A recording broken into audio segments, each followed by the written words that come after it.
आज का संकल्प, अपनी संस्कृति की रक्षा। आज हम सभी संकल्प करें कि अपनी संस्कृति, मूल्य और स्वदेशी वस्तुओं को सुरक्षित रखेंगे। यह संकल्प हमारे घर से शुरू होगा और समाज तक पहुंचेगा। स्वदेशी का उपयोग बढ़ाएं। स्थानीय उत्पादन, वस्त्र और सेवाओं को प्राथमिकता दें। स्वदेशी वस्तुओं का उपयोग करने से हमारी अर्थव्यवस्था मजबूत होगी और स्थानीय कारीगरों को प्रोत्साहन मिलेगा। आत्मचेतना का बोध, अपने परिवार और समाज में आत्मचेतना का बोध कराएं। हर व्यक्ति को अपनी पहचान, संस्कृति और मूल्यों का ज्ञान होना चाहिए। भाषा का सम्मान, अपनी मातृभाषा को सुरक्षित रखें और जिस स्थान पर रहते हैं वहाँ की भाषा का आदर करें। भाषा ही संस्कृति की असली पहचान है, उसका संरक्षण अत्यंत आवश्यक है। पारंपरिक परिधान, अपनी परंपरा को बढ़ावा देने वाले वस्त्र धारण करें।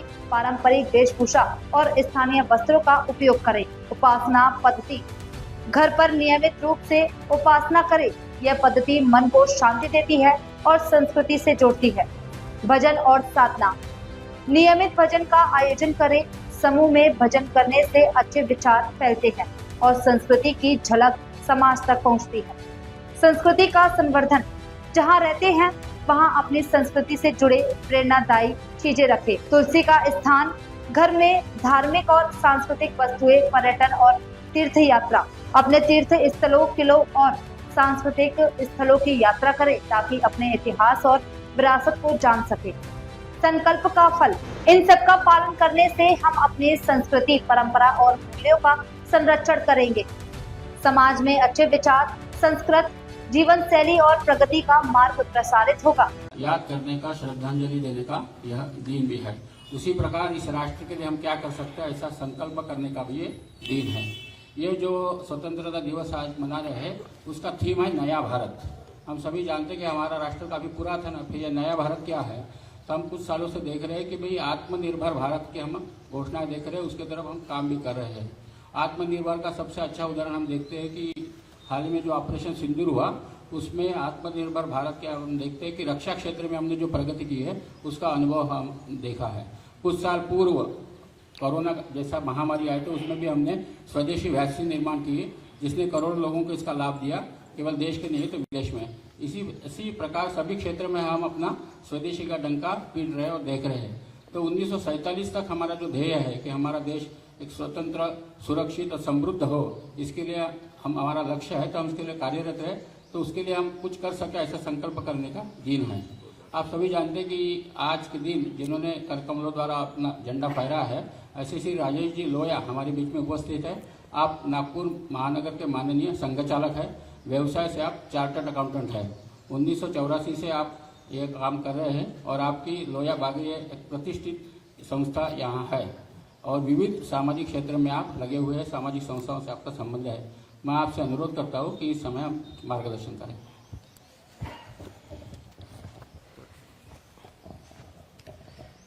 अपने इस महान देश के 79वें स्वतंत्रता दिवस पर आप सभी यहाँ उपस्थित हैं। सभी स्वयंसेवक बंधुओं, सैन्य के अधिकारीगण, सैन्य के अन्य अधिकारीगण, सैन्य के सभी हमारे सैनिक बंधु, सुरक्षा कर्मचारी, यहाँ पर उपस्थित नागरिक बंधु भगिनी, इस पर्व पर जैसा कि कहा गया कि आनंद तो है ही, उत्साहित भी हमें, पर संकल्प का भी दिवस है। आज हमें उन सबको याद करना पड़ेगा, उनको नमन करना पड़ेगा जिन्होंने हमें स्वतंत्रता दिलाई। साथ में ही उसके बाद जब जब भी अपने इस देश पर किसी ने कुदृष्टि रखी तो हमारी सैन्य ने उनका एक सटीक जवाब दिया। सेना की लड़ाई सिर्फ सेना से हो, जान माली का मतलब इसका नुकसान ना हो, इसका ध्यान रखते हुए दुश्मनों के छक्के भी छुड़ाए हैं और यह उदाहरण विश्व के सामने पेश किया गया। विश्व तो अब आश्चर्यचकित है कि इतने संसाधन अपने स्वयं के प्रस्तुत लोगों के सामने हुए, जिसके वजह से हमने अनेक ऐसी कठिनाइयों से जो कुदृष्टि थी उनको हमने हराया। यह सब इसलिए हुआ कि हमारा स्वाभिमान पिछले कुछ वर्षों में जागा है। हम अपने आप पर विश्वास करने लगे हैं, हम आत्मनिर्भर भी हो रहे हैं।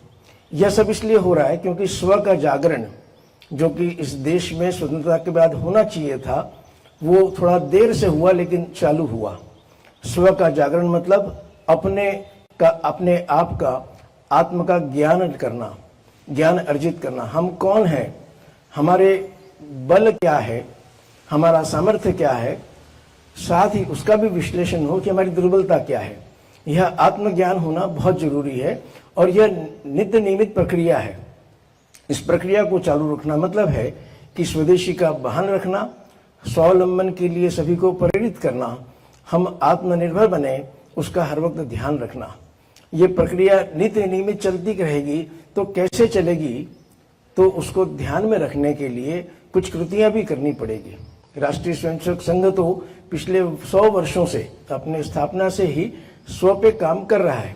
नागरिकों का स्व कैसे जगे, इस पे हर वक्त कहीं न कहीं कुछ न कुछ करते हुए अपनी कृति में वो आए, उसका प्रयास करते रहता है। और आप सभी को जानकारी है कि इस शताब्दी वर्ष में भी उसी को ध्यान में रखते हुए अपने स्व का बोध नियमित अपने परिवार को, अपने नागरिक जनों को होते रहे। उसके लिए करना क्या, तो कुछ न कुछ सोच के करना पड़ेगा, अन्यथा जो बाहरी शक्तियां हैं, विदेशी शक्तियां हैं, वो प्रभावी होती है और फिर हम देखते हैं कि समाज जो है वो दिग्भ्रमित होता है। आपस में संबंध कैसे हो उसमें भी थोड़ी सी शंका होती है। तो स्व का जागरण कैसे हो, कैसे कृतियां हम करें, तो हमारी भाषा का उपयोग, हमारी भाषा कैसी हो, भाषा हमारी स्वयं की हो, घर की भाषा मातृभाषा हो, अपने विभाग की भाषा जो सब तरफ प्रचलित है ऐसी हमारी हिंदी भाषा हो। विदेशी भाषाओं से कोई हमें वैमनस्य नहीं है, लेकिन उसका उपयोग उतना ही हो जितना व्यवहारिकता के लिए जरूरी है। जहां पर हम रहते हैं, जिस राज्य में हम रहते हैं, उसकी भाषा का भी सम्मान हो और हमारी प्रवृत्ति उसकी सीखने की हो। हम जानते हैं कि ये भाषा ही हमें एक दूसरे से जोड़ने में मदद करती है। ठीक इसी तरह से हमारी वेशभूषा कैसे हो। हमारा देश हजारों वर्ष पुराना है, अलग अलग स्थानों पर वहाँ के क्लाइमेट को देखते हुए और वेशभूषाएं सब बनी हैं। अपने स्वास्थ्य के लिए उपयोगी ऐसी वेशभूषा का उपयोग हो। हमारी स्व वेशभूषा, यानी हम उदाहरण यदि लें तो अपने उत्सवों में, अपने आयोजनों में, अपने शादी के समारोह में और अन्य समारोह में भी ये जो परिधान हमारे हो, वो कुर्ता पैजामा, धोती कुर्ता, ऐसी अनेक बातें जो हम देख रहे हैं, अपने अपने प्रदेश के अनुसार उसका नित्य नियमित उपयोग हो, यह प्रयोग चलता रहे, ये पीछे ना छूटे। आज ध्यान में आता है विशेषकर युवाओं के बीच में कि इसका ध्यान थोड़ा कम है और फिर हम देखते हैं कि संस्कृति भी ऐसे युवाओं की थोड़ी बदली भी नजर आती है। तो हमारी संस्कृति की द्योतक हमें पकड़ के रखने के लिए, हमारी संस्कृति को पकड़ के रखने के लिए ये वेशभूषा एक बड़ा यंत्र है, तंत्र है, जिसका हमें रोज स्मरण करना होगा। तीसरी बात जो हमें नित्य नियमित ध्यान रखनी होगी, वह हमारा भजन उपासना पद्धति जो है उसका रोज अपने घरों में नियमित पाठ होते रहे, उसमें हम लगे रहें, चाहे वो भजन के रूप में लगे रहें, कोई भी देव देवी देवता का हम स्मरण जो भी करते हैं वो रोज नियमित रूप से घर पर हो। उसकी उपासना पद्धति की समझ और जानकारी हमारे बच्चों तक पहुंचे, उसका वहां पर प्रयोग होते रहे। और भजन क्यों करना ये आज समझाना पड़ता है, तो हमें बताना पड़ेगा कि इसके माध्यम से ही एक समूह में जब भजन होता है, घर में जब भजन होता है, तो अच्छे विचारों की संस्कृति का वहां पर स्मरण बार बार होते जाता है। और जब साथ में बैठकर करते हैं तो मन मिलाने में भी उपयोगी होता है। हमारी संस्कृति वहीं से आगे बढ़ती है। तो इसका प्रयोग, उपयोग रोज अपने घरों में हो, ताकि अपने धर्म को, अपनी संस्कृति को हमारी आगे आने वाली पीढ़ी ठीक से समझ सके। वो जो समस्या है कि कभी कभी मतांतरण का हमारे यहाँ पर एक आग्रह कुछ लोग करते हैं, करावाते भी हैं। तो यदि ये प्रक्रिया जैसे मैंने बताई कि उपासना पद्धति या भजन, इस तरह की जो प्रक्रिया है वो ठीक से चलती रहेगी, तो ये मतांतरण करने का या होने का कहीं पर भी हमें उदाहरण नहीं मिलेगा। इसी तरह से हमारे भवन कैसे हो, जिस घर में हम रहते हैं, क्या वो घर में सच में भारतीय परिवार की परिभाषा के अनुसार है क्या? मतलब कहीं किताबों में पढ़ने की जरूरत नहीं, अपने घरों में हम झांक के देखें कि आज से 25, 30, 40, 50 वर्ष पहले अपने घरों में अपने संस्कृति के कौन से चिन्ह रहते थे, किन बातों से हमें प्रेरणा मिलती थी। आज हमारे भवन में, अपने घर में वो बातें हैं क्या? इसका हमें हर वक्त चिंतन करना पड़ेगा। कौन सा चिंतन? तो घर में हम चाहते हैं कि हमारे बच्चों में हिम्मत बढ़े, उनके प्रेरणादायी जो बातें हैं वो उनके सामने रखी जाए। मतलब ऐसी पुस्तकें घर में हो और उसमें तस्वीर भी वही लगे कि जिसको देखकर और हमारे बच्चों को प्रेरणा मिले। चाहे वो महापुरुषों की तस्वीरें हो, संत महात्माओं की तस्वीरें हो, योद्धाओं की तस्वीरें हो, क्रांतिवीरों की तस्वीरें हो, ये हमारे घर में लगनी चाहिए, क्योंकि यहीं से हमारी गौरव गाथा का हमें पता पड़ता है। तो ये नई पीढ़ी को संस्कृति जो मिलेगी अपने घर से मिलेगी, तो घर में कैसा रख रखाव है उसके माध्यम से ही मिलेगी। एक तुलसी का झाड़ घर में जो पहले लगता था, शायद विलुप्त होते जा रहा है, तो वो लगे, पर्यावरण का ध्यान दिलाने वाली ये तुलसी हमारे घर में सामने ही रहे। ये हमारे भवन की कल्पना है, ऐसा भवन हमारा हो। हमारा भ्रमण कैसा होना चाहिए? तो ठीक है, देश विदेश में घूमना अच्छी बात है, अनुभव आता है, ज्ञान भी मिलता है, लेकिन पहले हम अपने देश को तो पहचाने। और वो पहचानने का तरीका सिर्फ पुस्तकों से नहीं, तो लोगों के बीच में घूमना। अपनी बस्ती में जितना हम ज़्यादा से ज़्यादा मिलेंगे लोगों से, हम अपने देश को पहचानेंगे। अपने बस्ती से निकलकर अन्य अन्य शहरों में, जहाँ पर हमारे तीर्थ स्थल है, जहाँ पर हमारे किले हैं, यानी कुंभलगढ़ का किला हो, चाहे प्रतापगढ़ हो, चाहे अन्य बातें हो, जलियांवाला बाग की घटना याद दिलाने वाला वो जगह, फिर अनेक ऐसी बातें हैं जहाँ पर हमें जाकर और समझना पड़ेगा कि यहाँ पर क्या हुआ था। और जब हम समझेंगे तो हमें वो गौरव गाथा सुनने के बाद में हमारे बुजुर्गों के प्रति, हमारे क्रांतिवीरों के प्रति, हमारे योद्धाओं के प्रति और जो है विश्वास बढ़ेगा, और हमारे में भी साथ में विश्वास बढ़ेगा। लेकिन ये जाके देखना पड़ेगा। हमें अपने जो मंदिर हैं वो एक सिर्फ पूजा के स्थान नहीं, तो चेतना के केंद्र है, हमारे अस्मिता के केंद्र है। यह ध्यान में रखकर वहां जाना होगा। कितनी बार हम जाते हैं तो ध्यान में आता है कि अब विदेशी मतलब भ्रमण का ज्यादा रुझान है और भारत को देखने में रुचि कम है। कौन करेगा इसको ठीक? तो आज की पीढ़ी की जवाबदारी है कि इस तरह के भ्रमण का और संस्कृति हमारे यहाँ पर रहे। इस तरह के सारी बातें जो हमारे स्व को जगाती है, यदि ये हम करते रहेंगे तो निश्चित ही हम अपनी भारत माता को उस जगह पे विराजमान होते देखेंगे जहां पर कि सारा विश्व भी उसको नमन करेगा। हमारा संकल्प आज के दिन यही रहे कि स्वतंत्रता का स्व जो है वो हम समझें। स्व आएगा तो उसका तंत्र भी उसके हिसाब से आएगा। हमारी संस्कृति, हमारी स्वदेशी की भावना, हमारा स्वावलंबन, ऐसी अनेक बातें हैं जिनका रोज विचार करना, उसके ऊपर काम करना, स्वयं ने करना, समूह के साथ मिलकर करना, और ये आगे के वर्ष में हम इसको करें, ऐसा संकल्प आज ले। भारत माता की जय।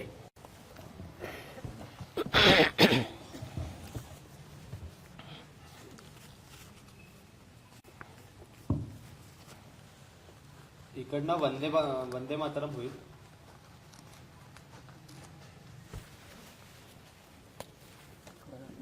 सावधान, दक्ष.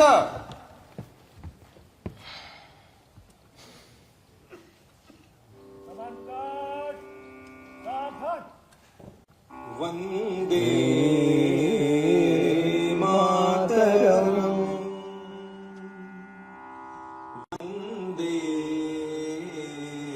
मातरम, सुजलां सुफलां मलयज शीतलां सस्य श्यामलां मातरम, वंदे मातरम, शुभ्र ज्योत्स्ना पुलकितयामिनी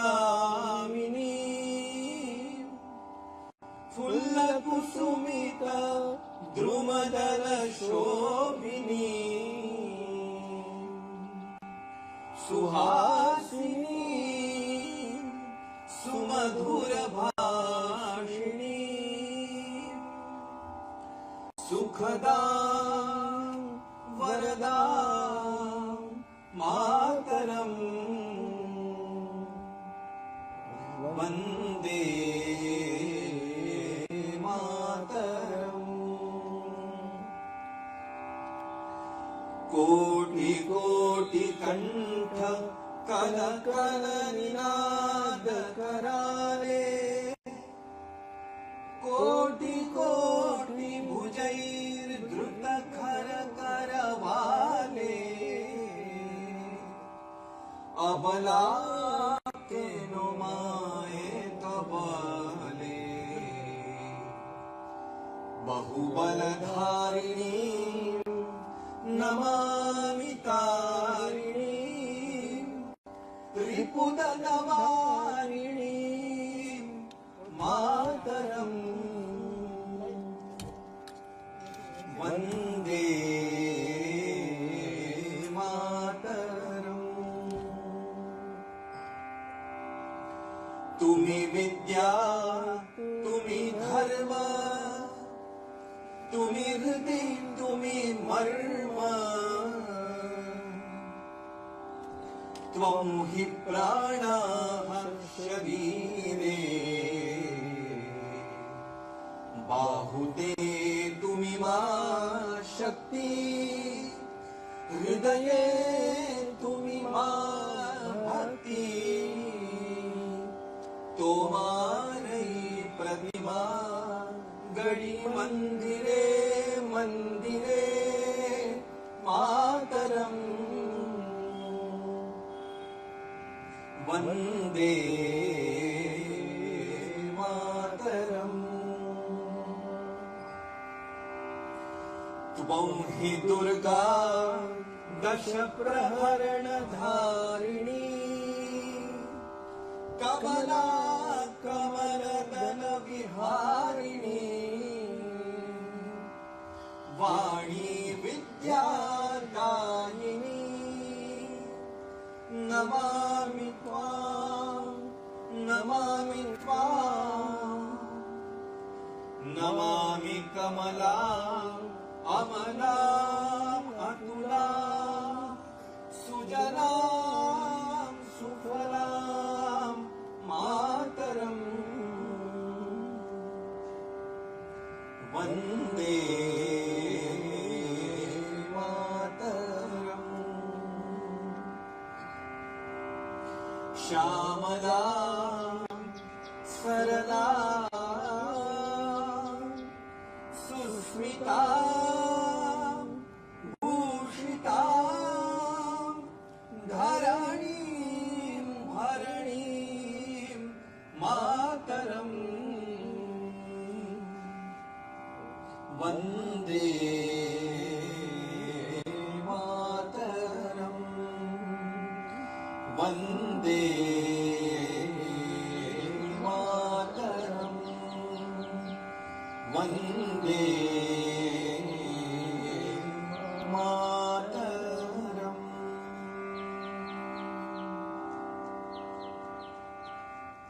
भारत माता की जय भारत माता की जय वंदे मातरम। स्वस्त इकडनं प्रसाद वितरण होईल मग आपली जागा सोडू शकता।